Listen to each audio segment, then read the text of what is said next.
This meeting is being recorded.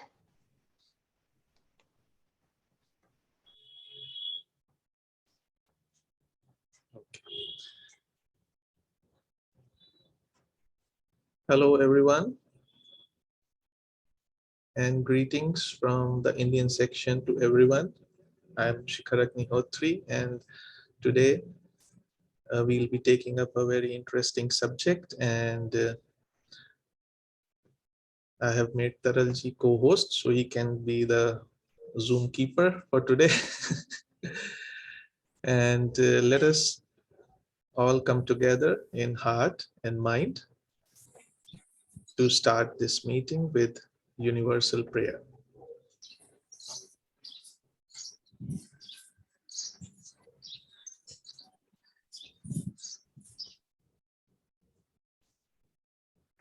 O hidden life, vibrant in every atom. O hidden light, shining in every creature. O hidden love, embracing all in oneness. May all who feel themselves as one with thee know they are therefore one with every other.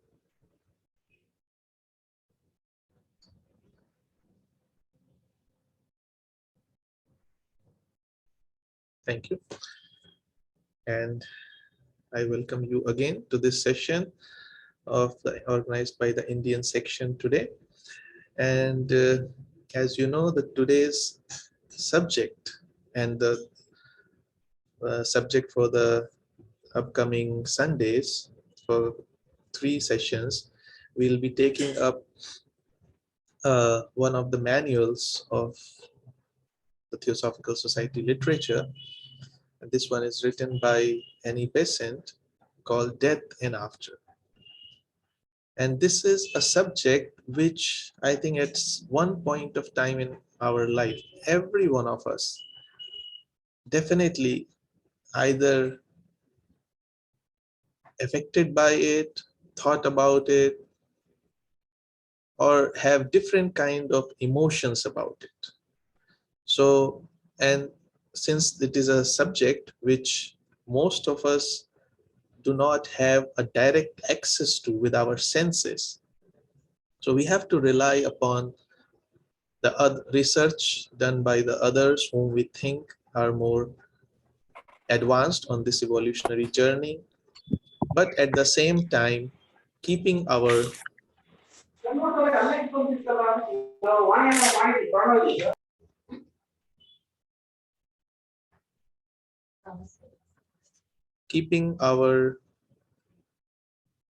logic and common sense alive.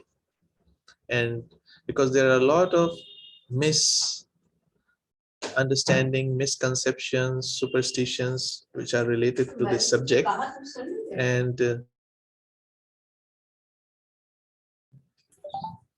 so we have to do this study with an open mind. I know there are different teachings in different religions, and there are allegorical, symbolical teachings with which we deal with this subject. But when we are going to study this, let us hope and try to come out of this subject with freedom from any sort of fear that we might have on this subject. And therefore, before we begin this subject, although today this is the third of the series of manuals designed to make theosophy understand, to not written for the eager student who will overcome any kind of difficulties in going to any depths to study about this subject, but they are written for the busy people, busy in the business, busy in the household, busy in their work. And for them it is this was written to make plain some of the great truths. And why? To render life easier to bear and death easier to face. That is the main purpose of this. Because if I ask you, all of you, and you can just at later point of time, you can write in the chat box the response instead of unmuting and then speaking during the course of time. When the word death is heard, what thought comes in our mind? One word, whatever it is. You can write it in the chat box and we'll discuss it later. But let us come today and try to study this book, and we have to cover it in 3 talks today and on 20th and 27th. So I'll be covering the more important aspects of the book which relate directly to our life, daily life, and uh, how to deal with the event of death that keep happening all around us. So the first part of this is the views of death that Annie Besant has written. Uh,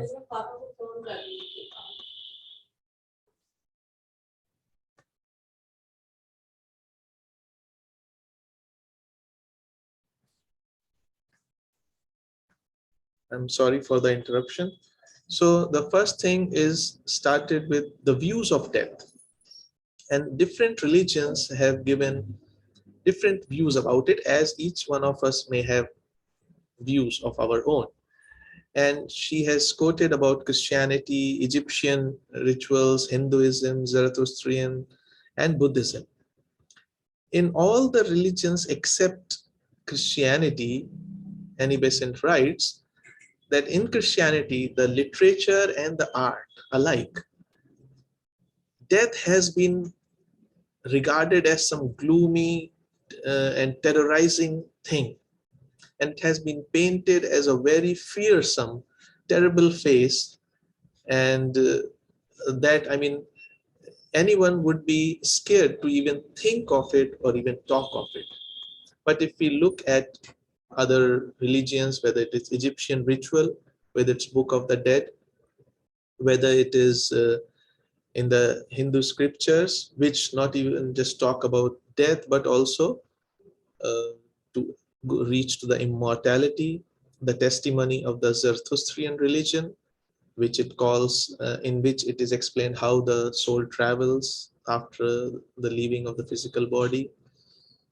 And in Buddhism, in China, the custom of worshipping souls of ancestors. And all of this shows how completely the life of a human being was regarded as extending beyond the physical body. So this remains a problem, she writes, that why in Christianity should have growing in its midst, in the middle of it, a unique terror of death that has played so large a part in its social life, its literature and its art. And it's not it's not a rocket science to think of the reason. And that we are going to study also later, how the way that we live this life in this world, our approach towards it decides our journey beyond the physical body. So if the only thing that I perceive of is the physical matter, then if somehow for some reason I have to leave that physical matter due to whatever reason, that reason will obviously create a sense of fear in me. So it is not the fear of the unknown as much, it is of the fear of leaving the known, because I am so much attached to the known that when it comes to leaving it, that process, which is called death, becomes terribly fearsome, scary, and whatnot.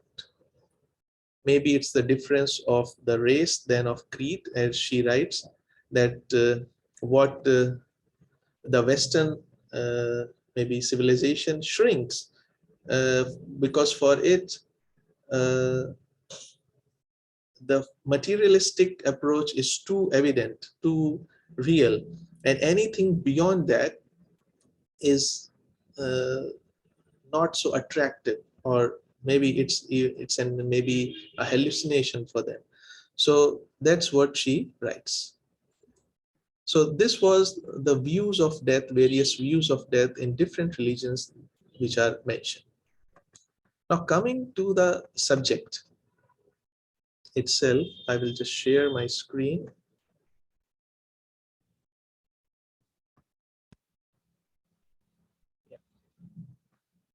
So now to understand this process of death, we have to first understand who am I? I mean, we are here right now. How is it that I am here? So we all study, and I'm not going to go in deep about it because we have been studying a lot in the recent days about all the planes, bodies, and everything. So just a quick overview that we study that human being is primarily a divine, a spark of divine life. And that in the photograph or in the image, you can see that how it comes down, it lowers the rays, the monad, on the atmic, buddhic, and mental level, and then mental, astral, and physical level, and it builds for it a vehicle on each and every plane to interact on that plane. And that's how the once free immortal intelligence thus gets entangled or chained in the different layers of matter, become more and more coarse, more and more heavy. Maybe it is free in its own true nature, but it is bound by the wings, which are of matter. And so, if we understand this, when the death unlocks the door for that person, he knows the country into which he is going to emerge. Why? Because he has, or the individual has walked that path at his own will. And at last, in the process of evolution, the soul or the jeev recognize the fact of supreme importance that life as we call it has nothing much to do with the body and with this material plane.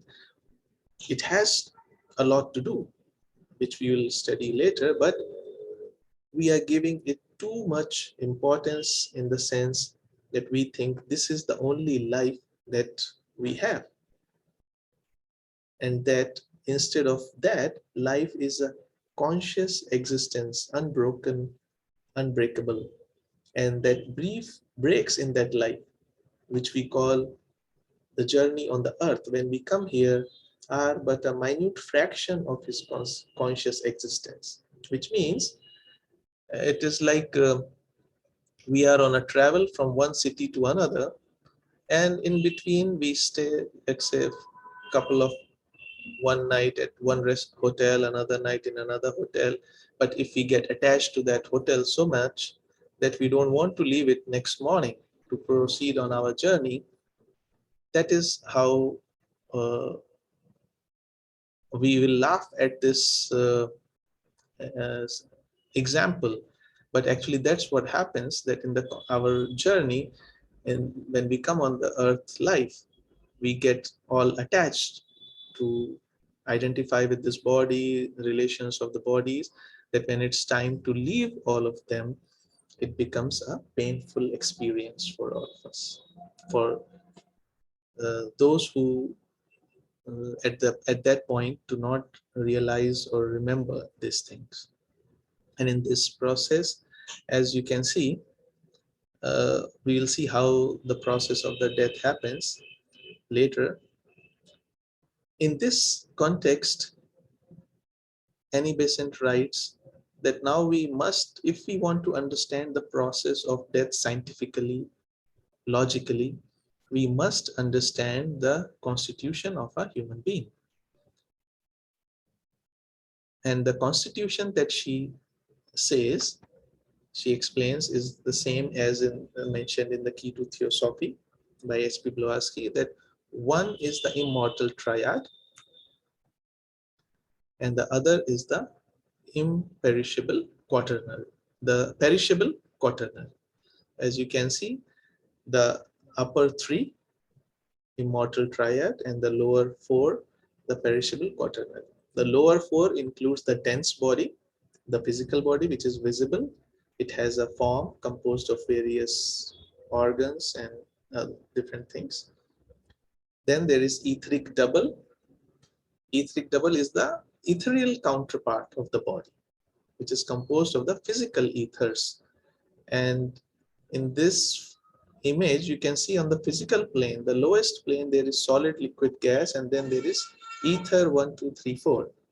So the same thing is in this image. The first is with all the bodies.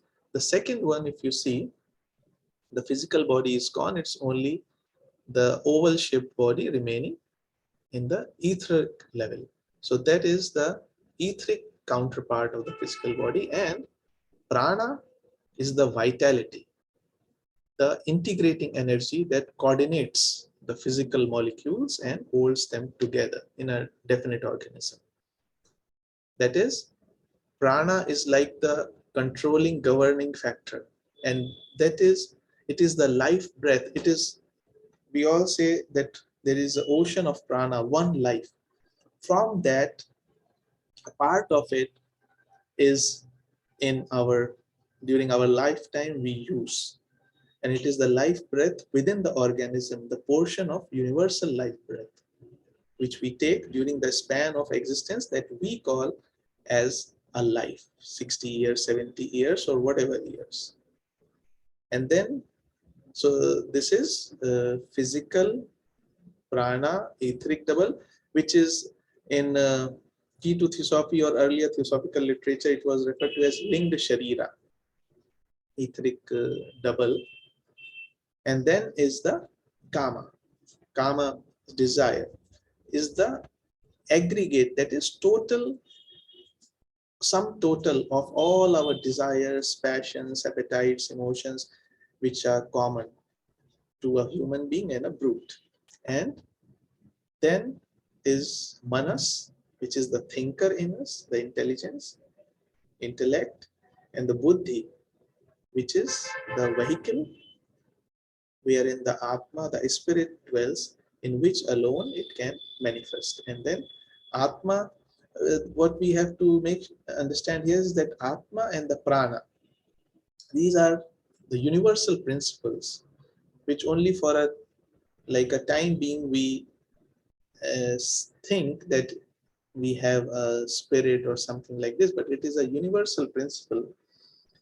So in the next classification, if we will see, okay, here in this photograph, we can see all the bodies. On the right hand side, we can see the pranic body, the bluish violet thing around the body we can see. And then there is on the left, the astral body, the mental body, the causal body of at different stages of evolution. So these are all the bodies which we are having right now. And the kama and the manas, that is the desire and the thought, they play a very important role during the life, and that's why also during this, physical life in the physical body and beyond that. And because manas is the link between the immortal triad and the perishable quaternary, that is atma, buddhi, manas, and the lower four. And the higher manas sends out a ray, the lower manas, which works in and through the human brain, which we call our normal waking consciousness as a brain consciousness and as the logical intelligence. And this mixes with our desire nature, passional nature, and thus becoming a part of mind as defined in the Western psychology. And so this, a link is formed between the higher and the lower natures. Kama manas, which is belonging to the higher with mansik, and the lower by its kamic or desirable. And this is that Kurukshetra.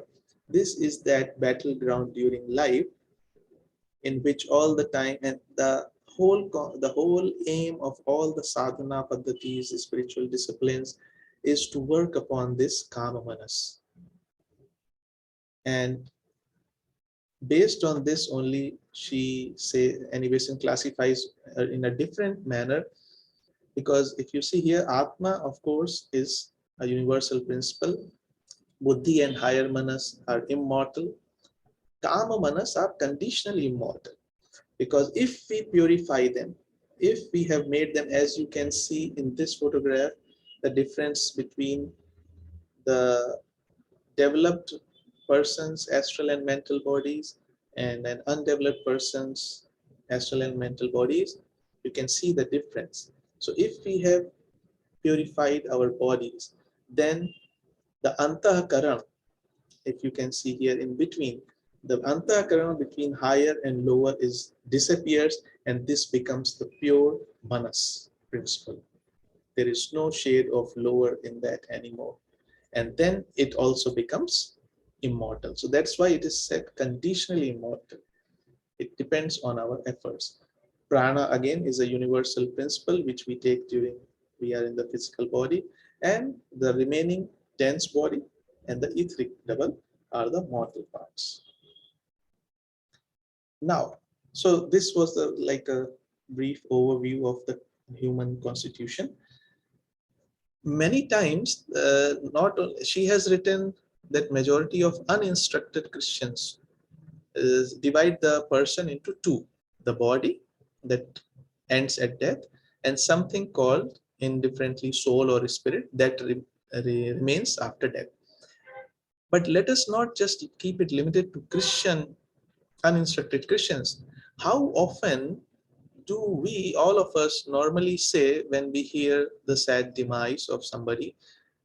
What we say, unki atma ko shanti mile, or may his or her soul rest in peace. But, and it means we are also dividing the whole human into a body and a soul. That's all. And it means after the body is gone, it's the soul, and may it rest in peace, or something like that. But this classification is entirely inadequate, because if we want to seek really in any logical, rational explanation of post-mortem existence, the septenary division which we just studied alone gives a reasonable theory which is consistent with the facts and the things that happen post-mortem.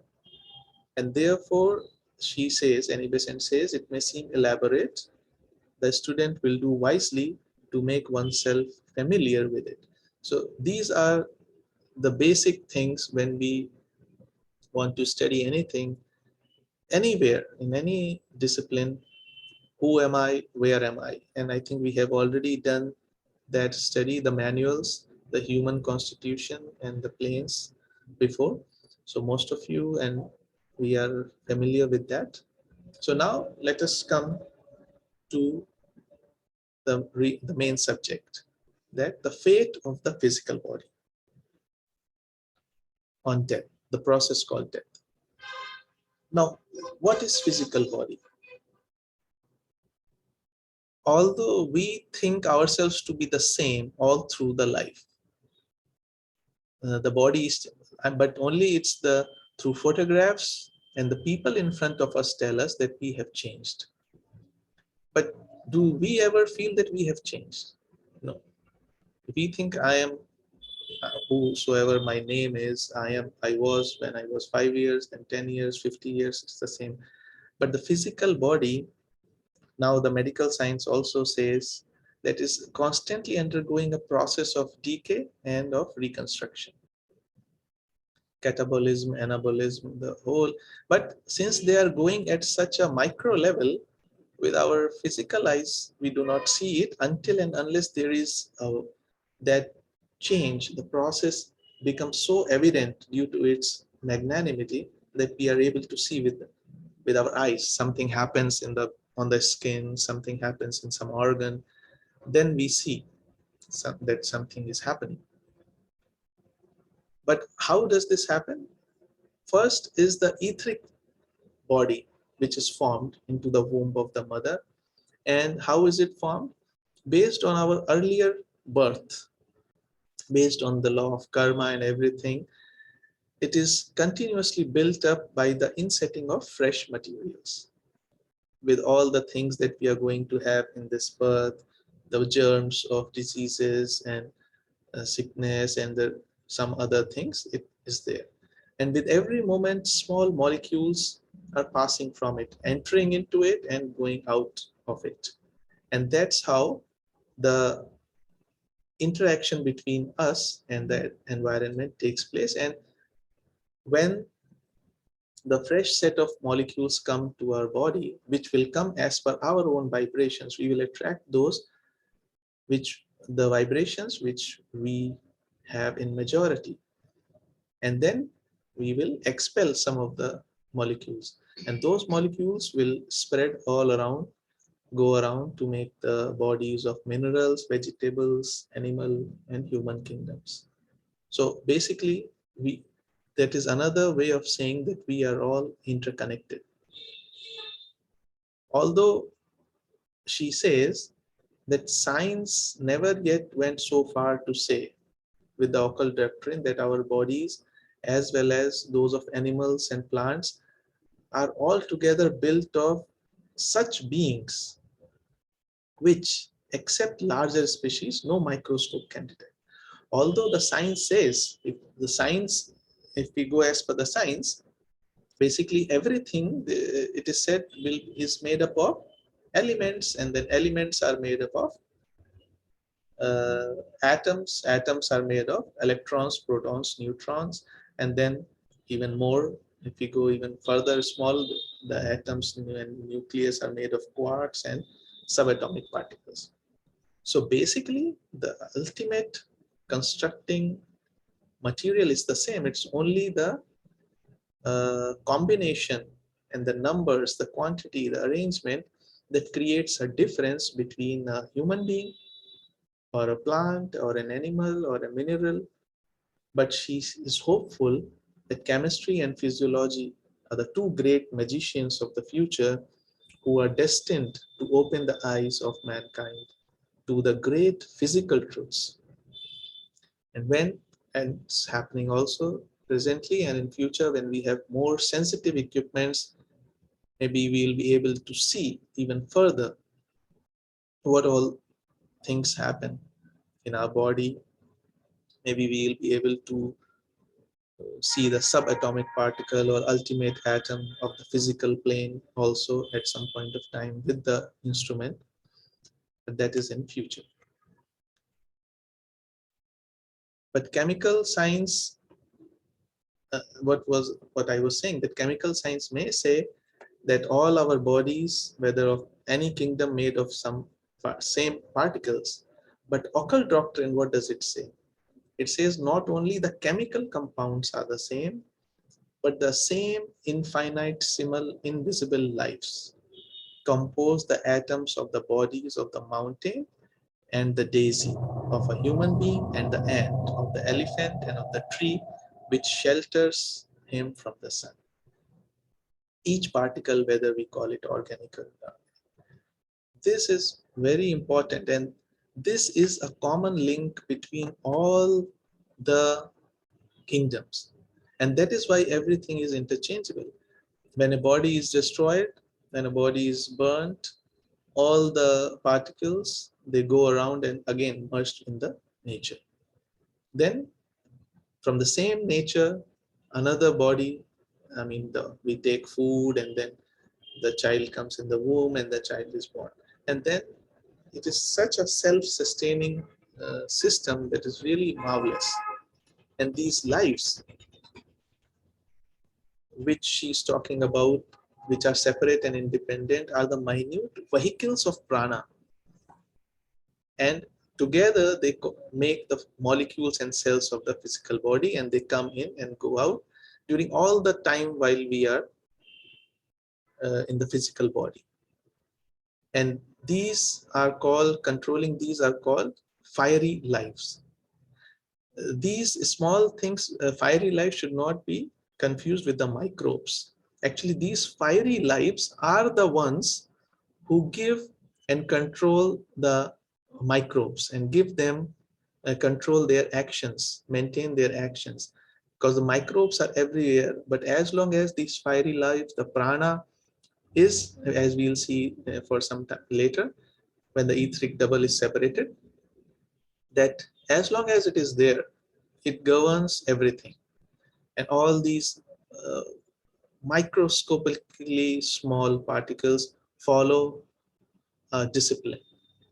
But the moment the prana has left the body, that is the etheric double has been disconnected from the body, all these microbes, the smaller particles, they become as like there is no more control, and then they start eating each other and destroying uh, what we call destroying the body.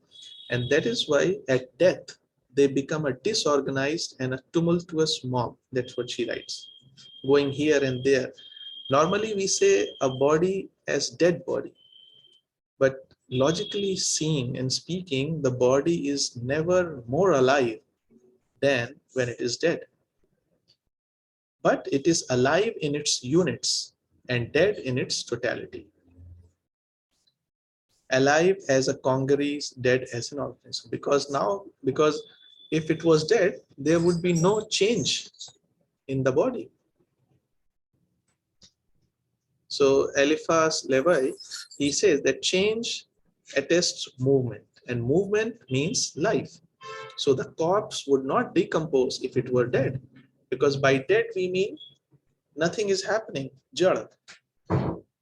And the body, if we see a dead body, soon, I mean very quickly, we can see all the decomposition and changes that starts happening in the body. So all the molecules which compose it are living and doing the struggle to separate. And then she says that those who have read the 7 principles of a human know, and we have had series of lectures also before in Indian section, that the etheric double is the vehicle of prana, the life principle. Through the etheric double, prana exercises the controlling and coordinating force, which we spoke of, and death takes victorious possession of the body when the etheric double is finally withdrawn and the delicate cord which unites it with the body is snapped. And this process of withdrawal has been watched by many clairvoyants and very clearly described. So now, at this point of time, is there any change in our opinion or our thought about the process called death? Because death, as now we understand, is simply a repeated process of unrobing or unsheathing. We have taken up so many uh, layers of robes, clothes. Now, one by one, basically, we are removing the clothes. So the immortal part of us shakes off from itself, first the physical body, and then the next, and then next. We will go in that step by step.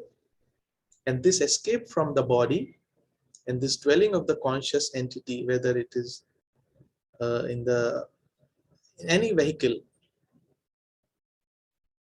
it can, the most important thing is we can affect it during earth life. Means till the last breath of our earth life, if we want to change our post-mortem life, we can do it. But once we have left the physical body, then we are governed by the laws of nature. That is, what we have created, what we have sown, we have to reap it. And that's a process that follows. So it's all in our hands, that how our post-mortem life is going to be. Because once we know that it is just, I'm only a physical body, I'm here for some time, and I have actually life also on other planes and other bodies, and in this life we have worked upon it, tried to access it, understand it, realize it. So why should such a person fear the final casting, leaving of the chains and freeing of the immortal self from the prison of the flesh? But as discussed earlier, the fear is not of the unknown, as in most cases. It is the fear of leaving the known. So leaving the known. So that is also a way of life. And that's why when we read at the feet of the master, it says discernment, desirelessness, good conduct, love. What are all these things? These are things to tell us to a particular way of life, to lead a life in such a manner that, yes, love is there, but not the attachment. Caring is there, but not the possession. Only when we work upon these lines, our post-mortem life will be as per the law. Same, whatever we saw, we'll read. And this we have already discussed, that why the Kama Manas is conditionally immortal and the Atma, okay, is universal, Buddhi Manas is immortal. So now what happens at the moment of death, when the physical body has been left by the other principles, other six principles. So now a kind of what we saw, the microbes and all small uh, particles, they tend to riot themselves. Earlier they were in control by prana, acting through the etheric double. Now it begins to decay, to break up, and the disintegration of its cells and molecules, and these particles pass away into other combinations. And when we return on the earth, we will again meet up those particles, some of them countless lives, which may get attracted to us due to the same vibration if we are having. But if we have changed our vibrations, maybe some different kind of particles we will attract. But to the dense body, then death means dissolution as an organism, the losing of the bonds that united the many into one. That is the process, or this is the thing that is death in simplest terms, as Besant has explained.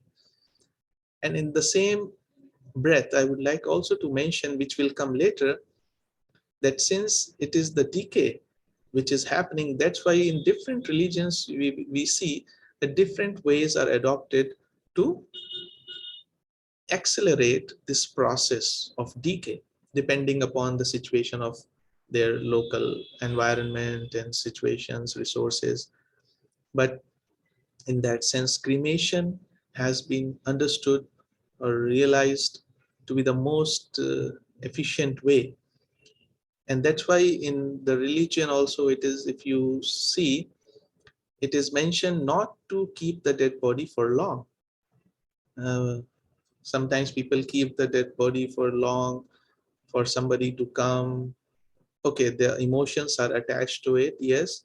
But if they understand this science, this process, so they will keep the welfare of the departed above their own personal emotion, selfish emotion.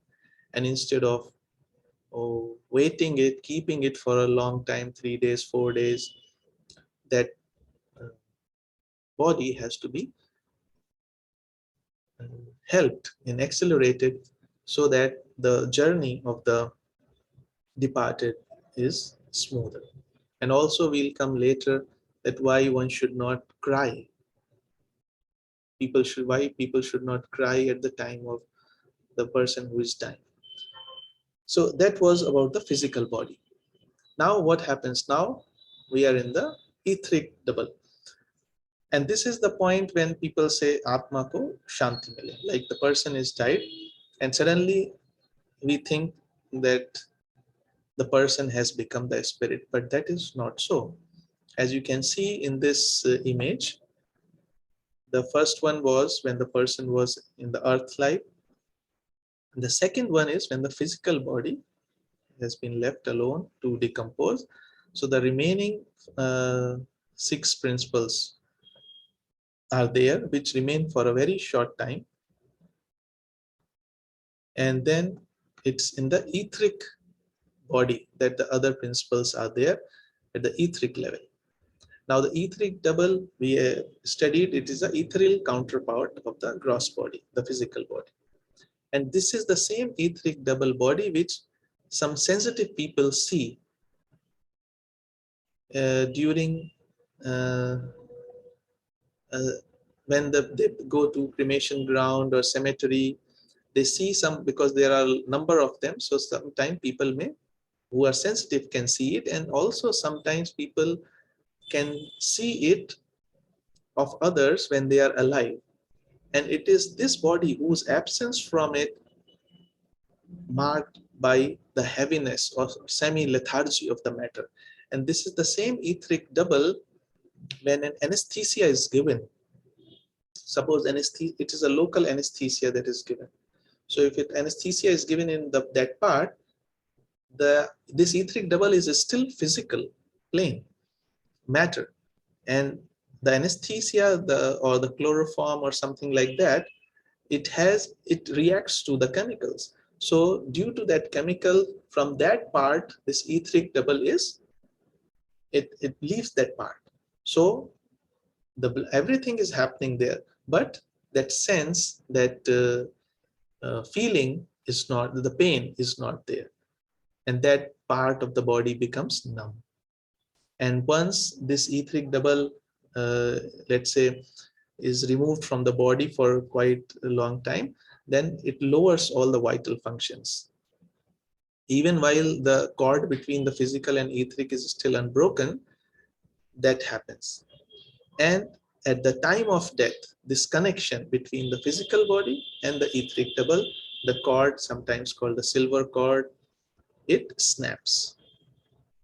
So when the etheric double finally quits the body, it does not travel to any distance from it. And same happens in the, while a person is alive in the earth life, while we are sleeping, the astral body may travel far away, but the etheric double remains always in the vicinity of the physical body.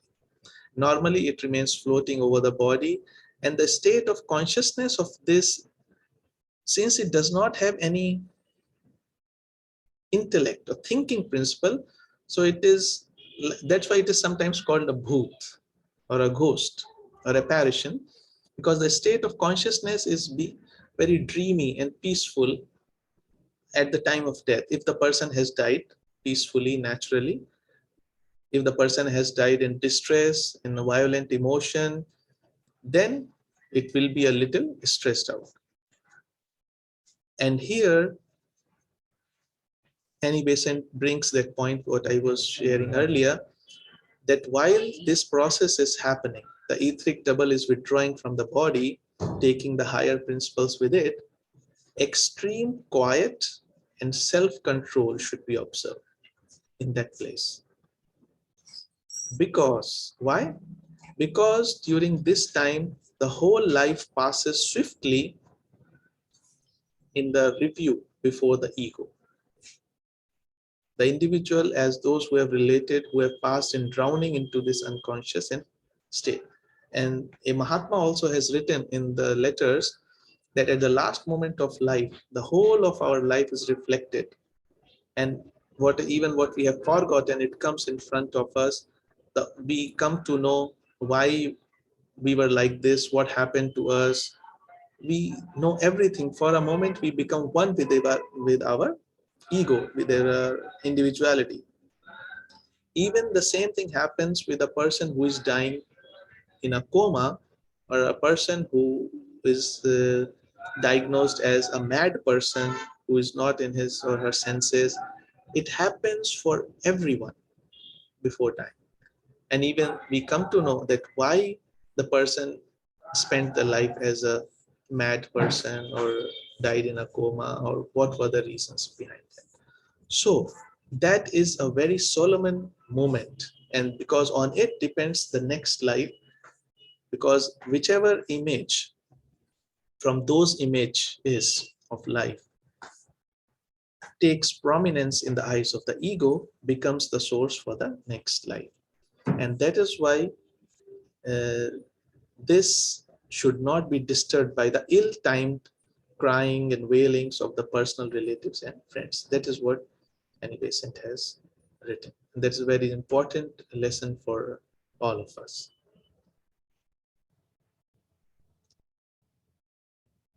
And this, as I said earlier, that this after this thing is over, this vivid sight, the etheric trouble floats above the body to which it has belonged and now completely separated. And sometimes people see it, even the family persons who are closely attached, or some other people who were friends, or towards whom the attention of the person who is dying turned to, they see sometimes this etheric double. And then as the days go on, the five higher principles gradually disengage themselves from the etheric double, just as we discussed, that it is the process of disrobing or unrobing ourselves step by steps. And then once the etheric double is also left alone by the higher principles, the etheric double also becomes an ethereal corpse. Just as we left the physical body, we call the physical dead body. Similarly, when the higher principles left the etheric double, it becomes an ethereal corpse, which is seen in the churchyards or cremation grounds. And gradually, somewhere it is written in some hours, somewhere it is written 36 hours, or depending from case to case, more or less, this etheric double also decomposes. And that's, but one of the things what is Besant is mentioning, that the great advantages of cremation is, first is the sanitary conditions, which is the swift restoration to the mother nature of the physical elements. And the another thing is that no mischief can be possible. Why? Because such ethereal corpse, the what she says, can be uh, revivified for a short period, like they can be animated, they can be with the artificial life forms with some energy, they can be revivified for a short period after the death. So this Dr. Hartman, she quotes that the fresh corpse of a person who has suddenly been killed may be activated and galvanized by the application of galvanic battery. But this mischievousness procedure can only be carried out in the neighborhood of the corpse and for a very limited time. But there are cases on record of such things. And it is needless to say that this process belongs distinctly to black magic and wholly evil, not just for the person whose corpse is being used, also for the person who is doing it. So that's where we come, the fate of the physical body, the fate of the etheric body. Now we come to the Kamloka. And in that, there is a part of the shells, elementaries, and Devachan. Devachan is the next part. Today we will try to, let's see, complete. We still have about 10 minutes. So Kamloka, we all know, I think there is no need to go in detail about this. We have studied about the planes. So Loka is a Sanskrit word for the planes, and Kama means that part of the human organism that includes all the passions, desires, and emotions which we have in common with the lower animals. And it is in this Loka or plane, this division, the Kamloka, dwell all the human, not only human, entities that have shaken off the dense body and the etheric double, but have not yet disentangled themselves from passion and emotional nature. Although in Kamloka, there are many people, residents, but here we will keep ourselves limited to those human beings who have crossed over the gateway of so-called death, and we'll concentrate on that study. Now she takes a momentary digression uh, from the normal subject, but I think we can see it in a brief overview, because she wanted to explain about the planes, the existence of the planes, and that it's a fact, not just some imagination of few people. So she is giving some examples about this, that in esoteric philosophy, the existence of the regions in the universe other than physical, people with intelligent beings, is a fact. And these are called the planes. And for those people who are new, many times the planes we read are one above the other, but actually uh, they are not okay one above the other, but they are interpenetrating, concentric to some extent, and coexisting at the same time. As you can see in the image, it's like a very big sphere of Adilok.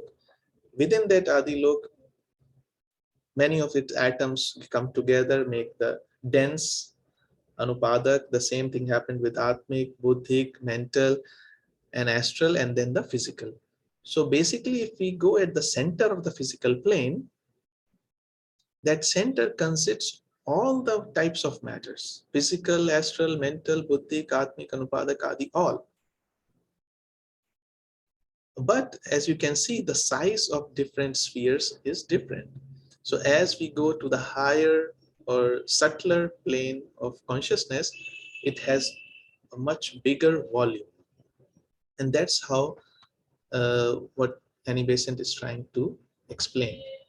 The only thing is, the question may be asked that if we are coexisting and right here, right now, why do not we, why are we not able to see those things or feel, not feel, I mean, I would say see those things. It's the simple matter of the tools that we have, because to perceive anything, we need to have the tools, right tools. If I want to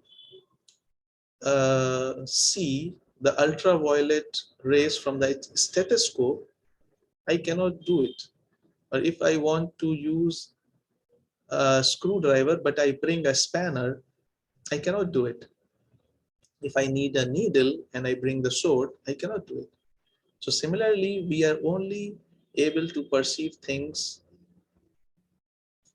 of which our senses allow us. I mean, the senses which we have at present, which are activated, only that. We are not able to hear ultrasonic or subsonic sounds or ultraviolet or infrared things, but the dogs, bats, and other animals can.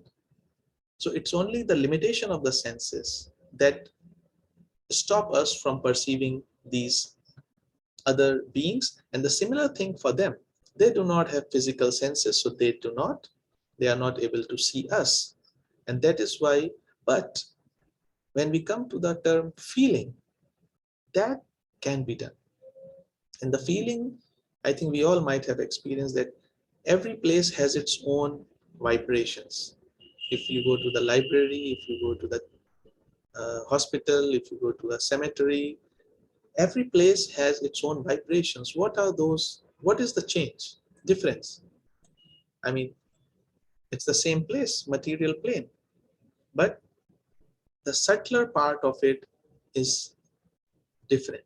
And that many of the people who are sensitive can feel that and at least have a sense of these things. So Kamaloka is a region in which intelligent and semi-intelligent entities live, just as our own physical plane. And as I said, it interpenetrates our own world.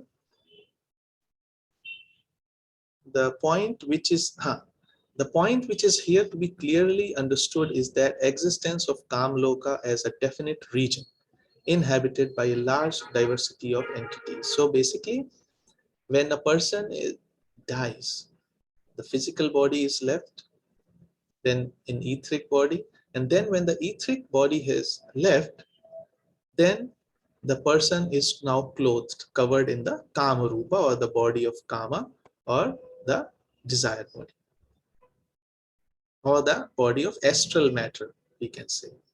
And now the top three, Atma, Buddhi, Manas, that we were saying, the immortal triad, it is still covered in the last of its terrestrial garments, cloth.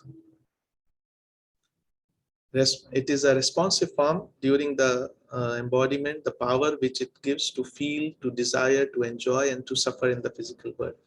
And now when the man dies, the three lower principles leave him forever: the body, the prana, and the etheric level. Now the person is in the central or middle principle, the Kama Rupa. And this, now here is another very important thing. This is a very important thing. As a theosophist, if we have come to read this, we should utilize it to the optimum, that the desired body, you can see here the third image in this, I mean, after the second one, you see a number of concentric circles in the astral plane. What is that? It is this astral body of ours which rearranges itself in such a way that if you see the color coding, the center is number 1, which is the finest matter. Surrounding it is number 2, 3, 4, and then the 7 is the coarsest matter. Why does it happen? Because now the astral body, for so long, the elemental of that, which it has like a sense of personality, it thinks now that the higher triad is going to leave it. So the existence of it becomes threatened. So to increase its life, it does a very intelligent thing. I mean, how do we carry or pack our delicate things when we travel? Like if we have a piece of glass, or we have something breakable and we have to travel by train or flight or anything, what do? We cover it with the newspaper, then we cover it with the foam, then we cover it with the cloth, and then we put, a rope or something. So the hardest part on the outside and the softest part on the inside. That's exactly what this does. So what happens if any damage happens? I mean, the damage will be slow.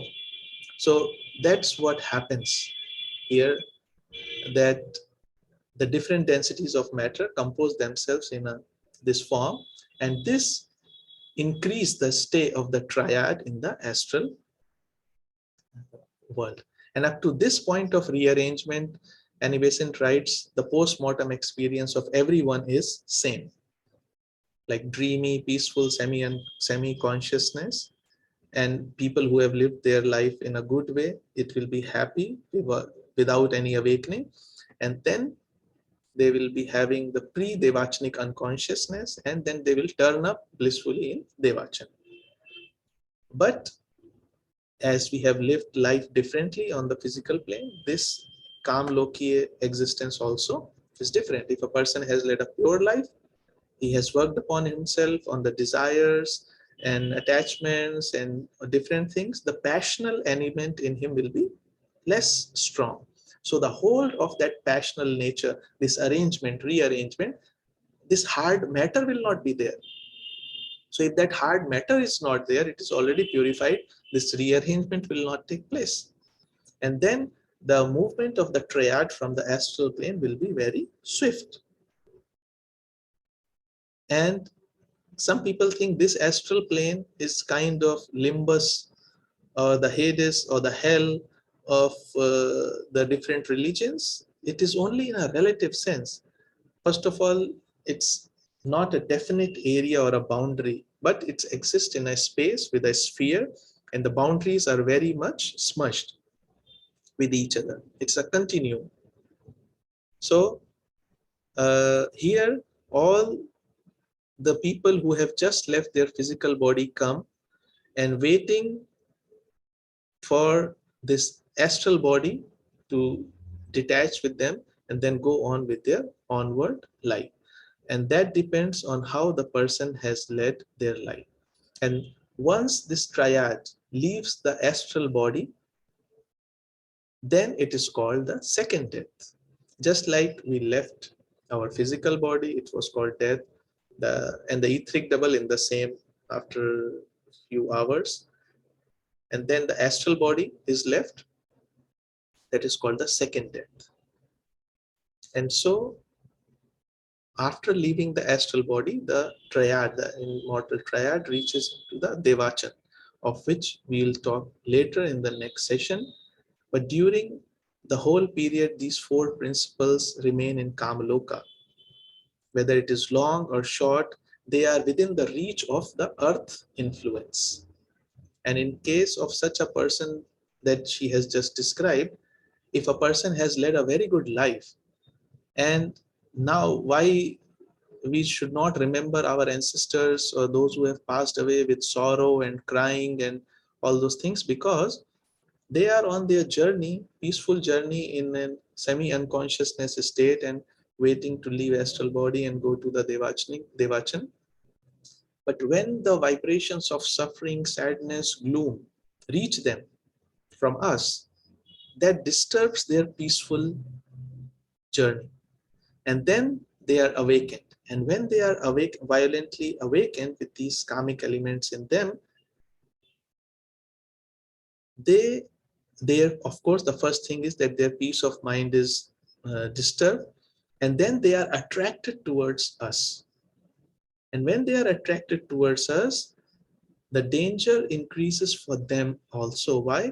Because such are these uh, entities who are also then attracted by the mediums, who call these souls and spirits in seances. So earlier the person was peacefully going and for further journey, but our vibrations of sorrow, gloom aroused in that person, that entity, the passions. Now those passions are awakened, and those will be attracted first to these people, their family, and then later on maybe by to get that vibration again and again to the mediums. And that creates acute suffering. And even if this is avoided, what happened? The natural process of that immortal triad to free itself is disturbed. So that is it's a very actually bad karma that we create for obstructing the journey of the person. And I think the time is already done. And okay, we have left with maybe, okay, I'll just take 2-3 minutes more and then we will end today's session. The remaining we will cover in the next sessions.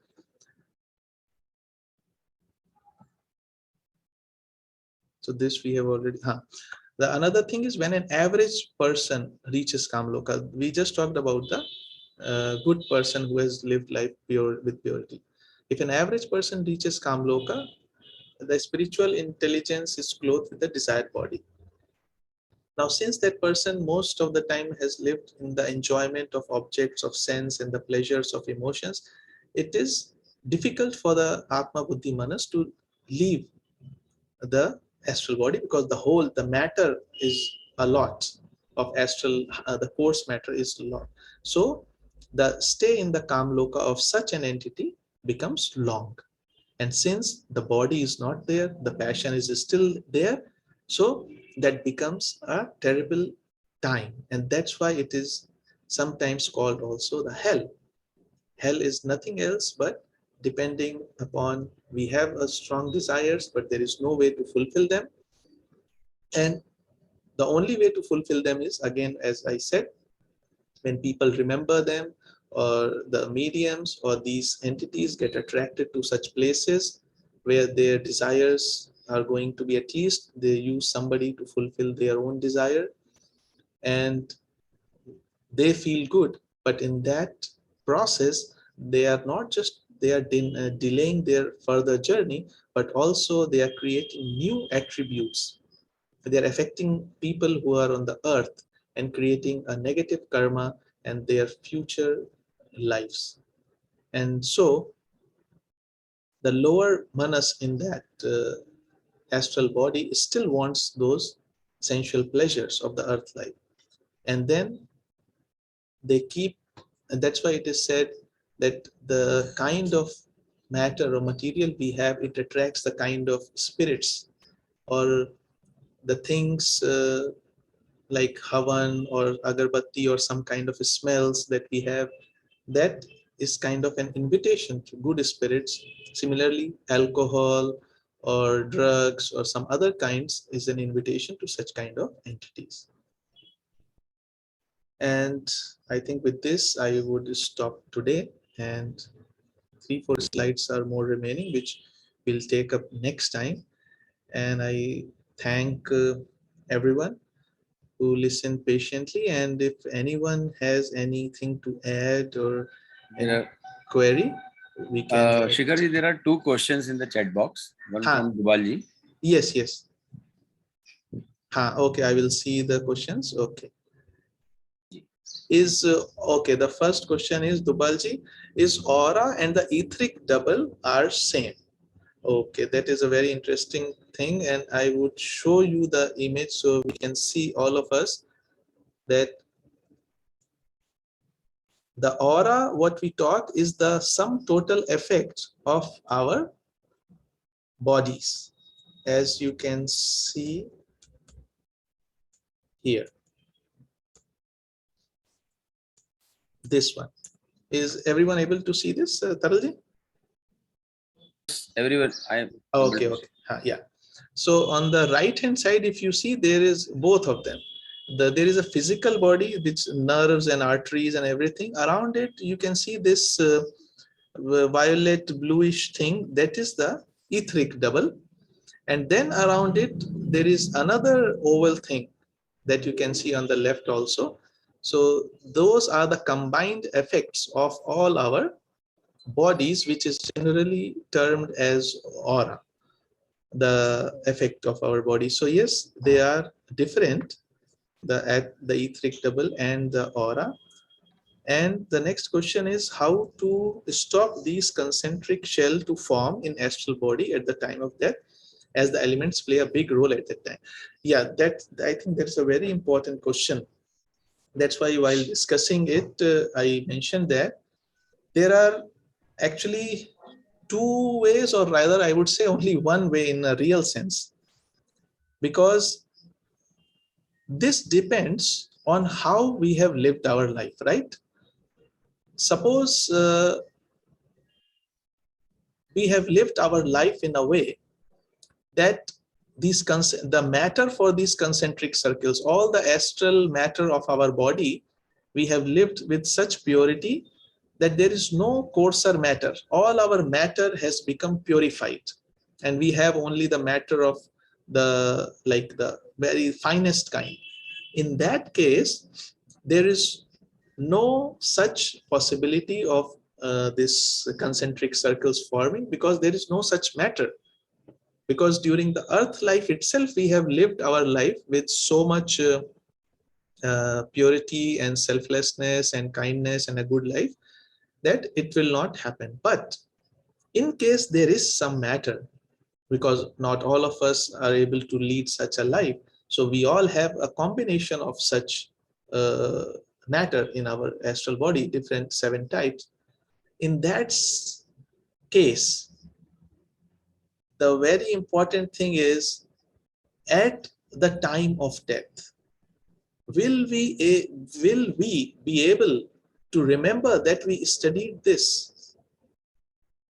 If we are able to remember that yes, this is happening, we can still use our willpower, which is the higher power, to stop this from happening.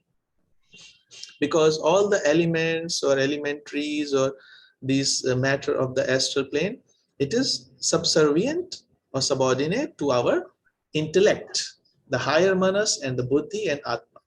So at that point of time, if we can use our willpower, but again, I am saying it's only one way. It will only happen. It's not possible that I have lived my life in a different manner and just before dying, I will try to do it. It will not happen. It's only because that kind of thoughts will not happen until and unless there is something remarkably, something changed in my life, and then suddenly all my psychology has changed due to some extraordinary event. Then it's a different thing. But there is a story that comes in the scriptures that there was some not good person, and he named his son as Hari. So when he was about to die, the Yamduts came to take his soul. But then he called his son, Hari, Hari. So the Yamduts thought, oh, this person is a devotee of Hari, so we are not the right persons to take his soul. Some angels should come to take his soul. So the angels came to take his soul. Now, this is not going to happen. I mean, this is like a symbology that if in really we have lived our life in the devotion, then of course the angels come or nobody comes, but the effect will be there. But not just like tricking the law of nature like that just because we take the name Hari, something will change post-mortem. No. So the only thing is we have to live the life like that so that this formation does not happen. And if that it is happening, we can use our willpower only if we remember that at the time of death. Avanji, you want to ask something? Unmute yourself, please. If we have lived a normal life, even then there will be certain negativity with which we have lived, in spite of trying to do our best. So at the time of death, all we say that you should have thought of your God, Guru, or somebody, so that they will help you to get out of this concentric circles, concentric shells. At the same time, you must have used your willpower during your physical life also, so that at the time of death, these astral concentric circles, for which elementals are trying their level best to take you, and the God's name or saint's name or master's name help you to go away from that. Is it correct? I don't, I mean, that's what I gave the example just now. See, if we say like that, it becomes a very, difficult thing to understand, that it means somebody who is a Nastic, who does not. I'm not telling about that, a normal person. No, that's what I said. Even if we are leading not so, like I said, we will be having some sort of material in our negativity, but it's only us who can help ourselves. Because suppose we believe when you take the name of God, but the thing is, God also can help us only within the law of karma. God cannot help us beyond any law, because God itself is law. So if it's not your calling to the God that will help you, it's the devotion that you have. That devotion will help us. Because suppose somebody does not believe in any God, but that person believes in law of karma, right? So that is a possibility. That maybe I do not believe in any God, but I believe in law of karma and I have devotion towards it. So all these devotions, these feelings actually help us, because all those prayers actually go to our higher self. Whether we pray to Rama, Krishna, Zarathustra, Allah, or Jesus, all these prayers actually go to our higher self, and that only help us. So, yeah, okay. Thank you, Abanji.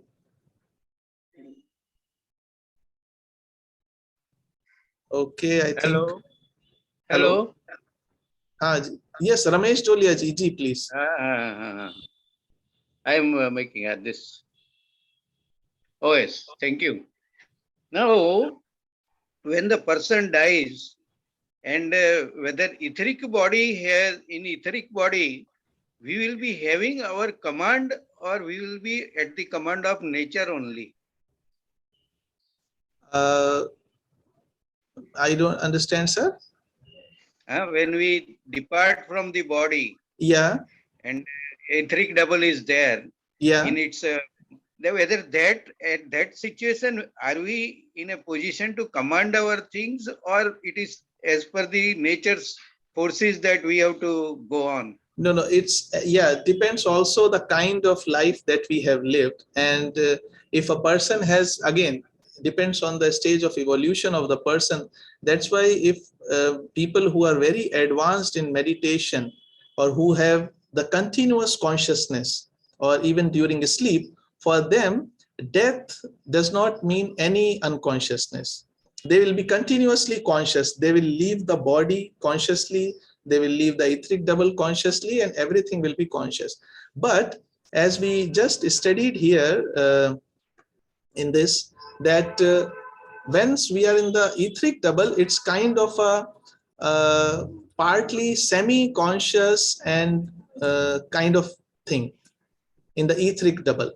And because that our rest of the principles, they have to go beyond. But during that time when we are in etheric double, it is a semi-conscious, gloomy kind of thing, because there is no mentality. And the etheric double cannot remain for very long. Once the uh, silver cord is snapped from the physical body, the whole purpose of etheric double is lost, because etheric double is there for the as the carriage of prana. So once the etheric double, the cord is broken, all the principles are with the etheric double, and it's a kind of semi-conscious or semi-unconscious state. That's why when the person, we see the etheric double of many people, I mean, from whom I have heard, it looks like a, as you say, the people call it a ghost or a bhoot or a semi-unconscious, without any kind of, mostly like a surprise kind of thing, depending on how the person has died. If he has died a peaceful death, it will be peaceful something, and after a few hours the principles will leave that etheric double also. But most of the majority of humanity has no control. Once the body is left, physical body is left, then we are under the current of the natural laws, until and unless person is very evolved, which we will study also later, that in such cases a person can leave or quit the time of Devachan and take birth soon. That also is possible, but we'll study that later, sir. Thank I you, hope. sir. Thank Thank you. you. Thank you. Thank you. Okay, if I think the time have taken a lot of time today, and if no more questions, on behalf of Indian section, I would like to thank all the brothers and sisters for joining this session. And the next session will be on 20th March, because there is a national conference on the next Sunday. And thank you all for your participation and with question and answers from India and all around the world. And now let us proceed to the closing of today's meeting, and let us come together in heart and mind and pray for the welfare of all beings, whether embodied or disembodied. Om Sarve Bhavantu Sukhinah, Sarve Santu Niramaya, Sarve Bhadrani Pashyantu, Ma Kaschid Dukha Bhag Bhavet. Om Shanti Shanti Shanti.